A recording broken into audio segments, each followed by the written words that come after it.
அப்போ என்ன பண்ணுற? வீடு கட்டுறியா? காசு வீடு கட்டுறது காசு காசு இந்த வீடு கட்டுறது காசுலாம் தேவையில்லையாட்டிருக்குதே. இங்கே கட்டு. எப்படி கட்டணும்? எப்படி எப்படி கட்டணும்? சிமெண்ட்டெல்லாம் தேவையில்லையா?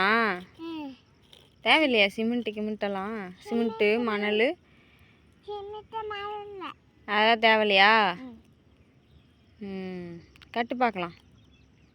உங்கள் அப்பாவுக்கு வீடு கட்டுற வேலை மீதி.